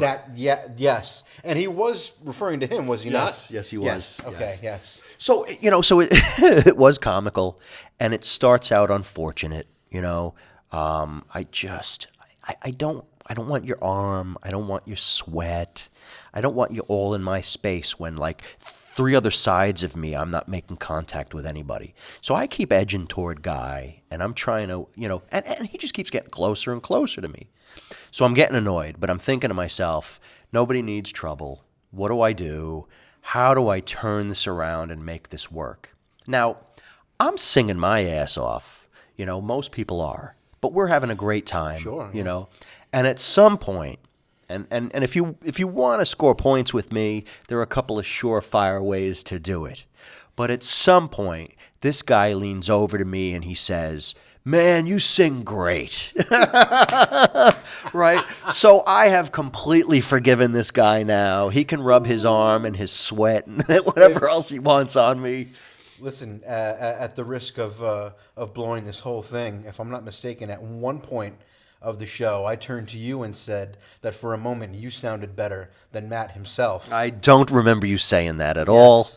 But I'm pretty sure and I think you're making it up. All right? And Matt was a little weird, okay? Matt was like, he had these little vocal fills and these little riffs he was going off on, and this incredible technique where he was just like shaking the mic in front of him. Listen, I'm gonna go. I mean, and this is a total compliment and credit to Matt. Matt reminded me a little bit of Robert Plant during that set. Agreed. Yeah. Only not as good. Well, okay. I'm sorry. No, I'm sorry. No, hey, listen, Matt, if you ever hear this, with all of that being said, it was a great set, and you did sound good. No, absolutely. You sounded great. Listen, Saigon Kick is probably known for a number of things. One of them has got to be the combination of those voices. Oh, without question. If you listen to the Saigon Kick albums, Matt's got a great voice, Jason's got a great voice. Together, they've got a great voice. Their harmonies are signature, as far as I'm concerned. Right. Okay, you got John and Richie, you got Gary and Nuno, Yeah. you got Matt and Jason. Yeah. As far as I'm concerned, I mean, it's like that in the world of hard rock and metal. And it's a wonderful thing. I kid, and I want to get some laughs and stuff, and I want to hit some points that I know other fans will identify with. Yeah, no, absolutely. I All right. agree. So I don't mean anything by it, but they were great together. It was so he turns to me and he compliments me. And then, we had a couple of moments where, the arms were around the necks and we were trying to harmonize together. Eventually, he jumped on stage with the kazoo players. He did, in fact. And left his woman unprotected. Yeah, he made it up there, yeah. Yeah, I was surprised she didn't join him. I figured for sure.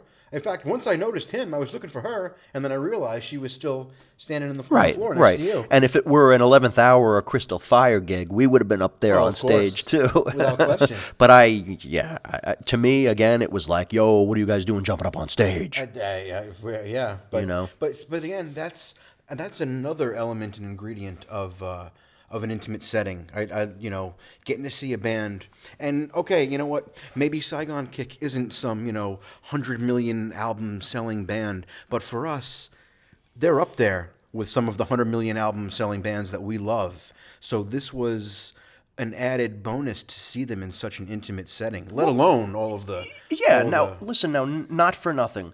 Love Is on the Way was a huge hit. Oh, absolutely. Okay. Did it break the top 10? It was either top 15 or top 10. I don't remember exactly. And it really helped boost the sales of The Lizard. Certainly. Sometimes people make noise about a metal band getting, noticed for their ballad. To me, this isn't your typical ballad. There was just something different about that song.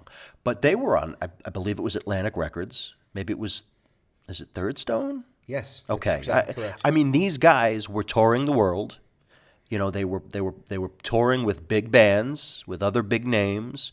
I mean, there was a time when these guys from, like Boca and Coral Gables, South Florida, were all over the world, And, part of me feels bad when somebody who has seen the heights isn't there anymore.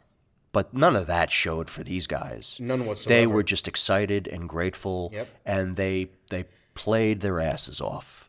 You know, I don't mean any disrespect. I think they deserve to still be on top, and that was one of the things this guy next to me kept saying. You know, what happened? These guys deserve to be, and yeah. Oh, come on, the hits just keep coming. Yeah, he was something else. That was pretty funny. It was comical, Would have been. and it was nice to, at the end we all hugged goodnight. Yeah. You know, he complimented me again. Yeah. You know, there were some high. Well, I think we talked with the other guy that was with him, whether it was his brother or his buddy. Yes. Showed me the kiss tattoo on his leg. Yep. I mean, Yep. it just it worked out the way it was supposed to. Yep. And there was no trouble in the crowd. None whatsoever. there were- at least not up front with us. No, it was a good time. It was a great time. We would find out after the fact a number of things, but one of them that was really interesting to me was that Stephen Gibb, that we keep referring to, current guitarist for Saigon Kick, is the son of Barry Gibb. The firstborn son of Barry Gibb of the famed Brothers Gibb, Bee Gees. The Bee Gees! His son is you know what? Forgive me. Forget about the awesome show that we just went over that he played. His son is doing a sound check and then comes out and is talking to me and my cousin here like we're all friends. Has a look on his face like, where'd you get that shirt? Is that original shirt? He drives home a point that it's deep in our hearts. My cousin and I, we have a tremendous affection for the band Kiss. But once this guy turned the page like this and said, "Oh, I love your shirt, man." Stephen himself, after getting a photo with all of us together, myself, my cousin, Jason, and Stephen, I said, "Wait a minute, man, I gotta get a picture of just that shirt by itself." He took a picture of my Sonic Boom Kiss t-shirt. That's outrageous. You know, when I'm 3 years old, I'm listening to Kiss, I'm listening to Beverly Sills, I'm listening to the Village People, I'm listening to the Bee Gees. 3 years old, okay, 1977.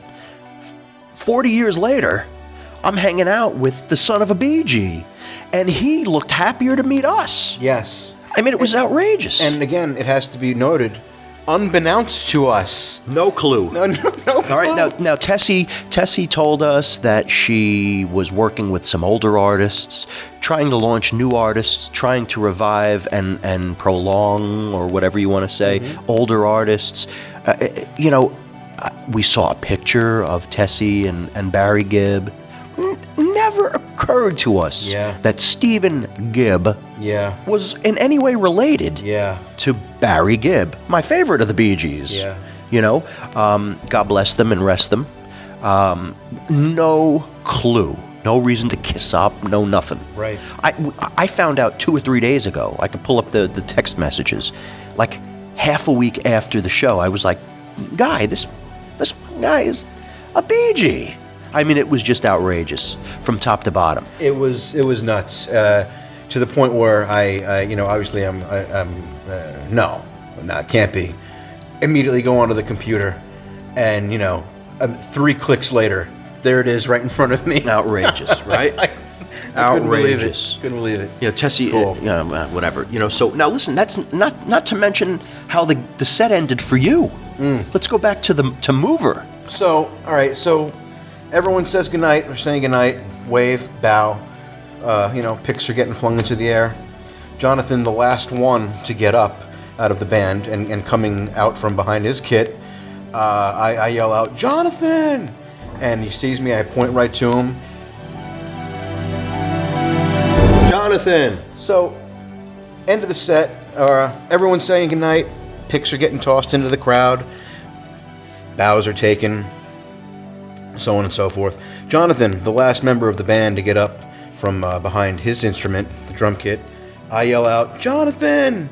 I point to him. He looks at me immediately, points to me, gives me a nod, goes back, takes a step back to his kit, and grabs his 2 drumsticks off of his snare drum, and walks right up to me and hands me both sticks. A class act. Great guy, great drummer. It was way too cool. You usually don't get that fortunate I was expecting him to come up and then just toss the two sticks into the crowd. I wasn't even expecting to get one of them. Which is usually how that kind of thing goes. One person will grab the attention of whomever, and then they're throwing crap into the crowd, and the person who created that to happen doesn't get anything. Other than maybe like a nod or whatever. Right. But this is a tiny place. Comes right up to me, boom, hands me both of them, and I couldn't be happier. And so the set ends. I'm standing to your right, and I heard you shout something, whatever it was, from the set, from the kit, from the drums. He acknowledged you. Yeah. As soon as he could get up out of his seat, he walked directly to you. Now, all right, this is great. He's walking toward us. He walked directly toward you and handed you both sticks. And I'm going to go back to the side note I said earlier. Jonathan, if you're listening, I am that guy in the crowd who was standing just in front of Chris and Steven, throughout the entire set, but during Love Is on the Way, when Chris struck that off note. Jonathan, if you happen to be listening. And I am the one who shared that nod and that wink with you. We both had the same look on our faces. And I think what I'm getting to is I think he remembered me from that moment because it was only 2 songs earlier that happened, or 3 songs earlier. So again, Jonathan, and I don't have it up and I should, Jonathan is an accomplished musician. He's also someone who worked on Loose Change, one of the films that will tell you what really happened on 9/11. Jonathan is an accomplished, award-winning musician. He's going to remember you because a week ago tonight, on April 6th of 2017, the only night these guys played New York, he handed someone both drumsticks. One someone, and that was you. That's right. And you happen to be someone who can play the drums. And not only that, but I happen to be someone who, once in a while, is absolutely deserving of such a nice gesture. Agreed. That kind of stuff doesn't usually happen to me. So you certainly do deserve. And it usually doesn't happen for no reason. It usually Agreed. As we get into the after chips, we've got even more. Well, stay with mover, and then we'll fill in the other blanks. So in the after chips. Yeah. So all right. So everyone steps off the stage. The place is thinning out, slowly but surely. We're looking at each other. What do we do? Are we going to hang out? We're still wondering and waiting if someone's going to ask us for our tickets. No one has asked for our tickets. No one has scanned the barcodes on our tickets. Right. We're still trying to act as if we belong there. At this point, folks, in a nutshell, all we literally have done was walked in out of the rain and stood around and watched one of our favorite bands perform. Right. Just call me Angel, love them more. All right, you said Rain, I thought Angel. They did that on stage. Yes, they did. Okay, but go ahead. So we're still, things are thinning out, and the guys are backstage, and we're still hanging out up on the stage, at the corner of the stage, and we've got a goal. I remember wondering if that backstage room, in fact, had another exit door to it, because we were wondering, are we even going to see them again? Are they going to go out some other door? And then you remembered that it probably did not, because earlier, after the sound check, when the guys all disappeared and went out to grab a bite or whatever, that's right, they all exited out from that door and went out the main entrance door of the place. Yes, when Saigon Kick went out to eat after sound check, they came through us and exited where we entered. Correct. They did not exit from that backstage area. Okay. So we through process of elimination, we figured it would only be a matter of time before someone came out from back there. And that first someone was Jonathan Mover. Yeah, none other. And we're standing there, and I immediately, without trying to be too obnoxious or anything. Yeah, and I'm looking away at this point. I'm looking somewhere else. I immediately say, hey, listen, man, great show. And again, John, if you ever hear this, I mean it. No, it was a great set. I said, listen, great show. If I could just bug you for 2 seconds And if I can get your John Hancock on these, I of course happened once I knew, that we in fact were going to a meet and greet. I did what most any other fan did and made sure I had some sort of a Sharpie or pen on me so that I can get something autographed, even if my friggin' arm or whatever, And we unfortunately didn't actually have anything tangible on us other than said tickets that were never asked for to sign. We didn't bring a CD cover or booklet or a cassette cover. Never occurred to me. Yeah, me neither. And I was more interested in the photo, but never right. occurred to me that No. I should be prepared for an autograph. No, but lo and behold, Jonathan was like, absolutely, man, come here. Autographs both sticks, which, of course, by the way, for those who are musicians or are in the music business, most professional musicians have deals with instrument companies. Drummers will have, their a line of sticks, so on and so forth. And so he went ahead and put his signature, his authentic signature, right along his lithographed signature, if you will, on the drumstick. And at this point, once he did that, I said to my cousin, in lieu of that $50, you're going to get one of these sticks. I sort of begged for one. Well, but he didn't have to. There was no question. Once, in fact, even if we didn't get to, for whatever reason, if he didn't sign them for me, I was still giving you one of them. Once he handed me both, it was. Yeah. But drummers throw their sticks. Yeah. Drummers split their sticks up amongst more than one fan. Guy received both sticks from Jonathan Mover, and then was able to get both signed. Yeah. And I love that the lithographed signature is there, and he signed right next to it. Yeah. So yes, so we both left with an autographed stick. Thank you, Mr. Mover. Yeah, that was And thank you, Guy. way cool. Yes. Way cool. Very cool. And I told Dylan all about it, who's taking drum lessons. Did you? It's a week, and I've yet to show him the drumstick. Oh, you gotta show him. But yes, he was very excited to hear that story. That's awesome. That is awesome. So we have this moment with Jonathan Mover. We're still hanging out. We're trying to figure out what's next. I keep, nudging Guy to work his way back into that back. Now, the door to the backstage area is open now, but there appear to be Slightly ajar, yes. Slightly ajar. There appear to be some people waiting to get in. There's a little cluster of people, just beyond the door frame. We don't know how you qualify to get in there. We know that Eddie Trunk is still in there. Oh, we could hear Mr. Trunk. He was right inside, and at the risk of sounding inappropriate or something, he was just making everyone feel uncomfortable, or at least that's the vibe I got when I would peep in and see him talking to whomever he was talking to. I would then slightly, move my eye over to the side and get a glimpse of the recipient's face, and just, unfortunate, uncomfortable faces. It was, I didn't get to see that myself. No. I was hiding. Eventually, after about 20 minutes or so of this, at least. At least. Maybe closer to a half hour, Trunk says something along the lines of, all right, well, he was wrapping his spiel up, and he was saying he had to leave.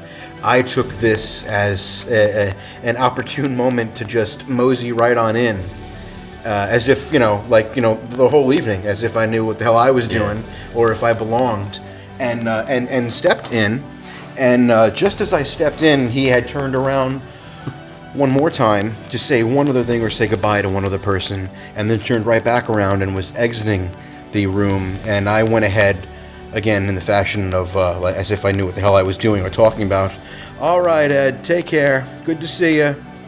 Or something along those lines. And he in fact, was like, okay, good, Right, but then he acknowledged. But then you also said to me, whatever, moist, or, Mom. I grabbed Rich's attention and let him know that it's okay. It's all right now. It's all right now. At which point Eddie turns back around to figure out what's going on.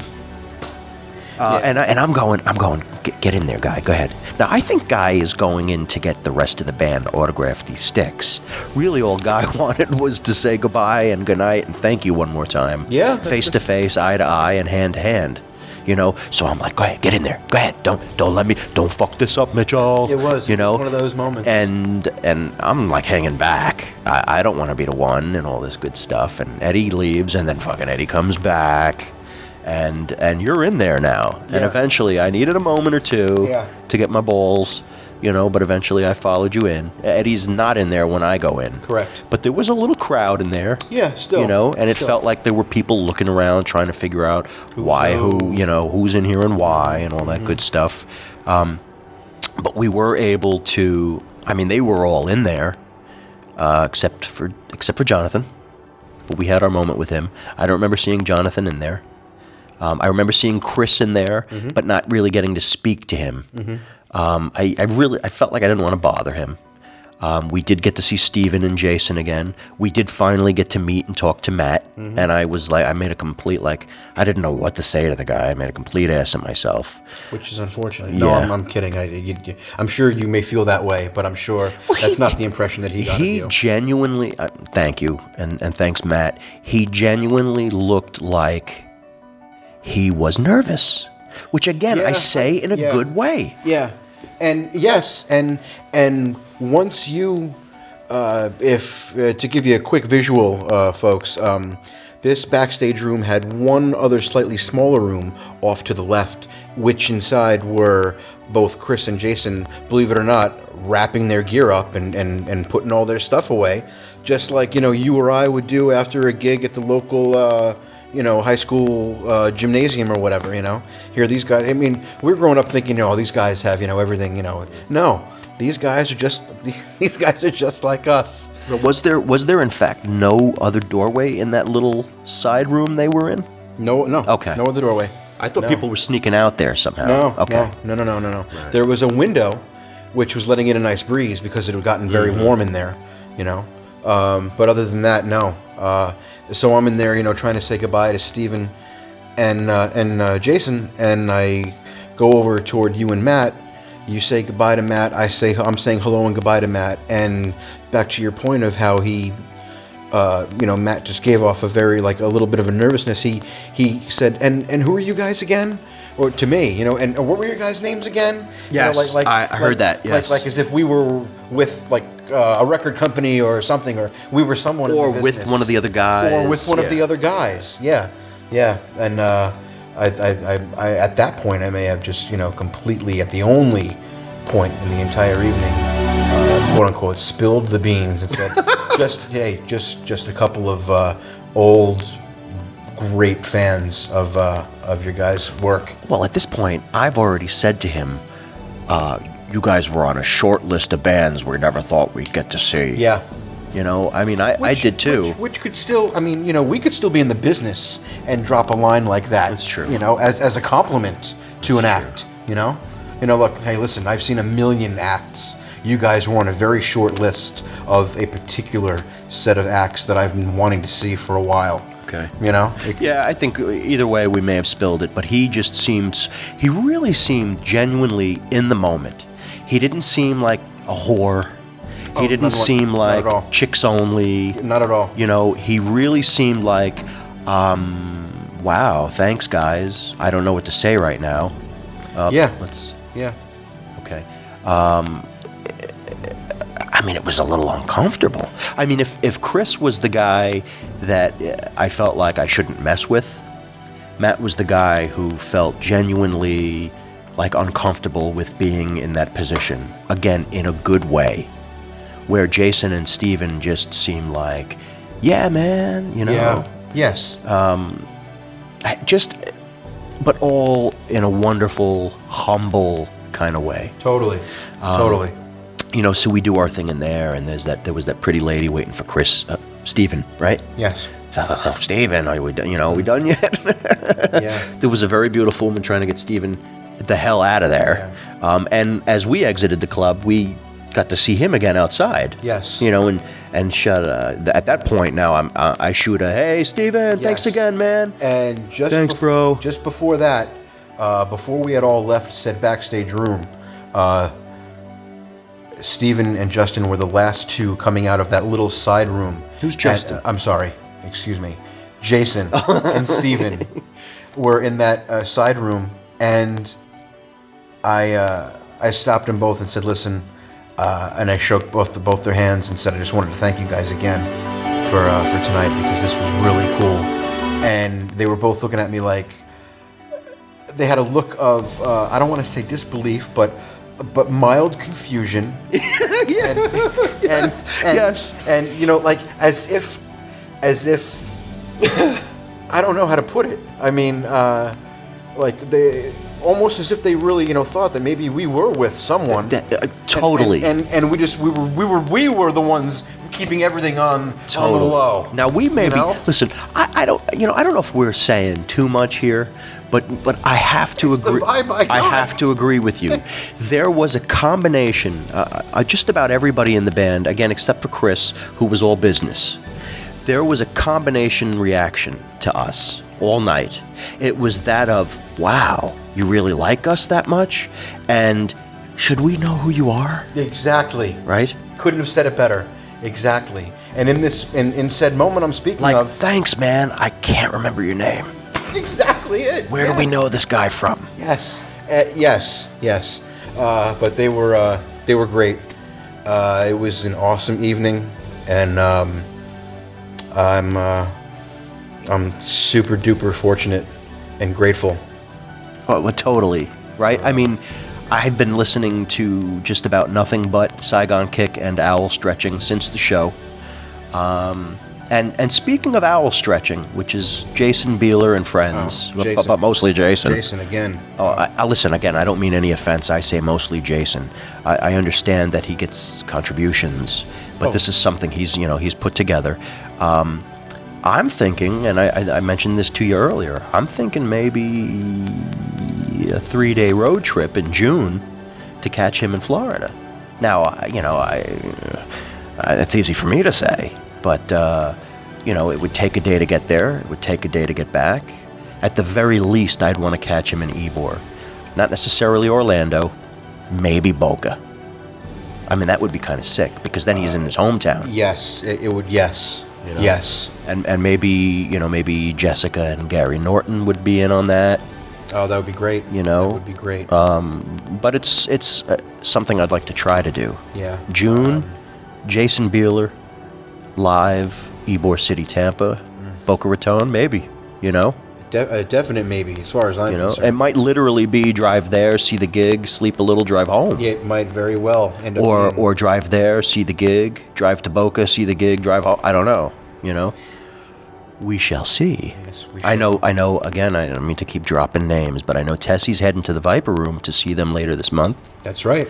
And the invitation was there for us to join her, but that's not on our radar right now. Not at the Mo. But yeah, I mean, you've seen a lot of bands. I've seen a lot of bands. Well, I haven't seen a lot of bands. You've seen more than me, but this is going to be one of the most special experiences and memories, for sure. Without question. Absolutely. I mean, I don't want to make these guys sound like old guys. I don't want to say like this is bucket list type shit without us being old men. But yeah, You know? absolutely. No, definitely.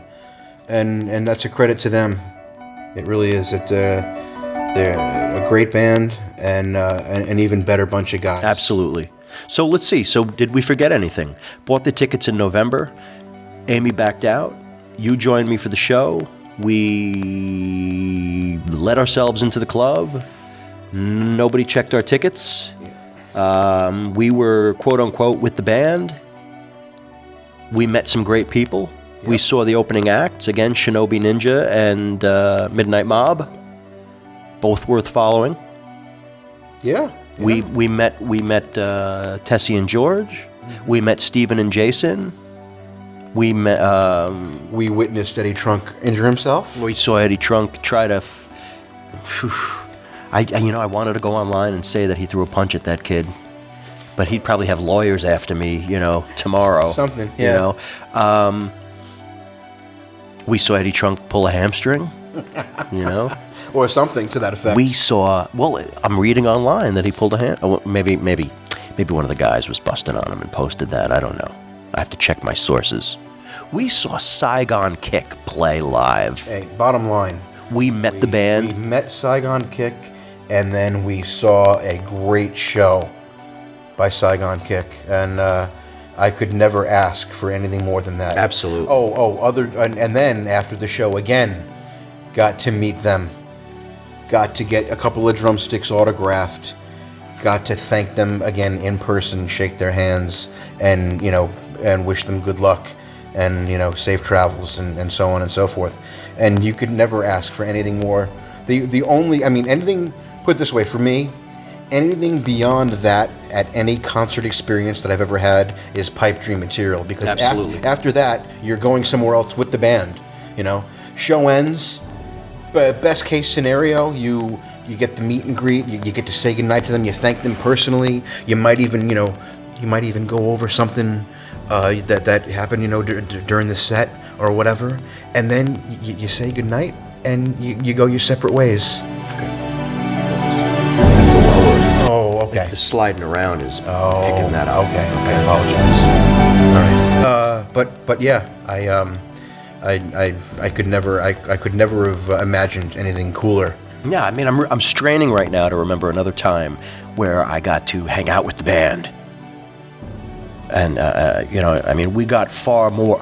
I paid, it looks like $54.85, maybe plus some tax and fees. I paid $54.85 plus for each of these tickets. We got far more than that. We got a lot more than that. I'd say. We got 3 bands. We got Saigon Kick. We got to meet the guys. They made a dream come true. We got sticks. We got autographs. We got photographs. I've got video that I want to post without pissing anybody off. Matt, eye contact, laughs, sing-alongs. It was just friggin' awesome. And it's worth mentioning again that Saigon Kick will be at the Viper Room in Hollywood on 4/28. Jason will be in Orlando on June 15th, Ybor City on June 16th, Boca Raton on 6/17. The band again, Saigon Kick, will be in Houston on June 29th, Dallas on June 30th, and San Antonio, the home of the Heartbreak Kid Shawn Michaels, on July 1st. We could go on and on. I know. And if we've forgotten anything, we will find a way to make sure we squeeze it in here. But in the meantime, extra special thanks to Andy Black, to Jonathan Mover, Chris McLernan, Stephen Gibb, unbelievable, Matt Kramer, and Jason Bieler for an amazing night of music and humility. Totally. I'm practically left speechless, to be honest. I don't know how to convey the how I felt afterwards, or even still how I feel now. Again, I don't want it to sound like I witnessed the second coming of the Savior. Right. It's not that, but what it is absolutely is, believe it or not, somewhat of a dream come true. Absolutely. And we're both prone to being a bit sentimental after an event like this. But this was just it was, for me, it certainly was more. Yeah. That was what the kids say these days. Yeah. It was extra. Yeah. And a special thanks. I don't know the politics. I don't know the history. Special thanks to Tom DeFile and Phil Verone. I hope I'm saying these names right. And anybody else who's come in and out of the band over the years. Yeah. It just, I really do have a list of favorites and a list of bands I always hope to see. I'll see Kiss in Dream Theater, for instance, every time they come around, if I can. Absolutely, without question. There are a couple of bands I'd still like to see, but Saigon Kick is on a special list for me. Yeah, and same here. They have been on a very short list for me, and have now made themselves onto an even shorter list, believe it or not. Absolutely. And an even shorter and more important list, if that makes any sense whatsoever. Absolutely. And they're now also on a list of potential tattoos I'd like to get. Oh, there you go. All right. So if we think of anything else, we'll be in touch. I feel like, and we can always insert this later, but, Is there somewhere we want to fucking tell people to look for us? Perhaps. You know? I mean, we've got a group on Facebook that we refer to as Related to, the numeral 2, Related to Music. R2M. R2M for short. But if you punch in Related to, the numeral 2, Music, you should be able to find our group, and we can add you there. Otherwise, you certainly can look for me, Rich Masati, M-A-S-O-T-T-I. That's Rich Masati Voiceover. Or facebook.com/Rich Masati VO. You can find us at either of those places. We've made some friends in the Saigon Kick group since the show. People who were there and not there, who were just pleased to talk about the band and see some of the photos and things like that. Absolutely. So a shite out to Diane. Let's see. What's her name? Lip Lover. Lip Lover's Delight. 10 Liver Lips. Let me see real quick here. Am I in Facebook? And we can edit that. Let's see. Que te vangulhos mingro. You don't know where to find your friend requests anymore. Yeah, all right. A shout out to Christine. A shout out to Dawn. A shout out to Diane. I mean, it's amazing. I mean, the experience continues a week after the show. And I hope to see more of them soon. Yeah. And I hope it's not 4 more years. Yeah, I couldn't have said that better either. That's not at all what he sounded like. No, but Hey, Jason, nice you to come back after 4 years. Yeah, 4 more years, guy. Listen, we hope to see you again at the next Saigon show as well. And like Rich said, hopefully it is not in another 4 more years. Hopefully it's sooner than that. But yeah, what a good time. All right. Well, listen, thank you for listening. We appreciate it. Stay tuned for more. Oh, absolutely. Any last words? Oh, that was about it. Okay. All right, for my cousin Guy and for all of the fans that were at the studio at Webster Hall on April 6th, thank you, Saigon Kick. Thank you for listening. I'm Rich Masati. And I'm Guy Monica. And if you can hear the sound of our voices right now, then we are one. Talk to you next time.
So, like, if I say, okay, we're rolling, let's give it a few seconds, and then we'll do our fucking thing. Fair enough. Right, and it's rolling. Fair enough. All right. Sorry.